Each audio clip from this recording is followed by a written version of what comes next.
தமிழோடு நடைபழகு. விரும்புங்க, பகிருங்க, கட்டணமில்லா சந்தாதாரராகுங்க. தமிழோடு நடைபழகு. TNPL தமிழ்.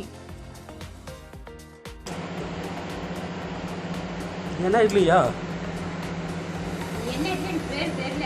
சரி நான் சொல்கிறேன் வச்சுக்க. கொள்ளு இட்லி சொல்லுங்கள். மாவை கரைச்சி ஆட் பண்ணால் கொள்ளு இட்லி. அரிசி மாவுலேயே கலந்து போட்டோமே வச்சு கொள்ளு இட்லி. அவ்வளோதான், பெரிய வேலை கிடையாது. என்னோட பேர் வந்து கோபால கிருஷ்ணங்க. நான் வந்து 25 வருஷமாக அந்த கடையை நடத்தி கொண்டு இருக்கிறேன். நான் தான் நிர்வாகம் செஞ்சுட்டு கொண்டு இருக்கிறேன். எல்லோரும் நான் எல்லாம் செய்கிறேன், நீட்டாக செய்கிறேங்க. இதை வந்து மேலே வந்து விழிப்புறப்படுத்துங்க. விழிப்புறப்படுத்திங்கன்னா உங்களுக்கு வந்து வாடிக்கையாளருக்கு தேடி வருவோம் சொன்னாங்க சார். ராசிபுரம் பழைய பஸ் பேருந்து நிலையம், தண்ணி டேங்கு, பெரிய டேங்கு, தண்ணி டேங்கு எதிரில் இருக்குது இந்த கடை. இங்கே வாடிக்கையாளர் வந்து வாங்கிட்டு போகிறாங்க. ஸ்ரீ கிருஷ்ணா இட்லி கடை. ஸ்ரீ கிருஷ்ணா இட்லி கடை.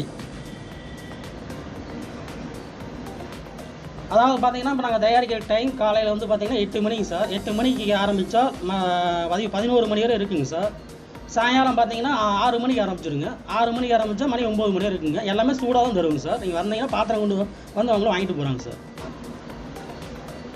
அதாவது எனக்கு தொழில் கொடுத்த குருநாதர் யார் பார்த்தீங்கன்னா ஈரோட்டில் இருக்காங்க. எங்கள் பெரியப்பாங்க. அவங்க பேர் வந்து, அதாவது எனக்கு பார்த்தீங்கன்னா தொழில் கொடுத்த குருநாதர் யார் பார்த்தீங்கன்னா தங்கவேலுங்க. எங்கள் பெரியப்பாங்க. அவங்க ஒய்ஃபு பேர் வந்து பார்த்தீங்கன்னா ஈஸ்வரிங்க. அதாவது பார்த்தீங்கன்னா தொழில் கற்றுக்கு பார்த்தீங்கன்னா குருநாதர் பார்த்தீங்கன்னா ஈரோடு கருங்கல் பாளையங்க. எங்கள் பெரியப்பாங்க. அவங்ககிட்ட தான் 25 நிமிஷம் வேலைக்கு இருந்தேங்க. அவங்க தான் தொழிலை கற்றுக் கொடுத்த குருநாதர்.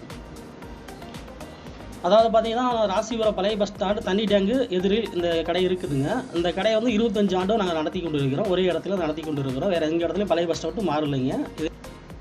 அதாவது பார்த்தீங்கன்னா வாடிக்கையாளர் எனக்கு வந்து ஆதரவு கொடுத்துட்டு கொண்டு இருக்கீங்க. இந்த வாடிக்கையாளர் எப்பயுமே இனி எனக்கு வந்துகிட்டே இருக்கணும். இன்னும் அதிகப்படுத்தி கொடுக்கணும் அப்படின்னு கூட கேட்டுக்கொள்கிறேன். நன்றி, வணக்கம்.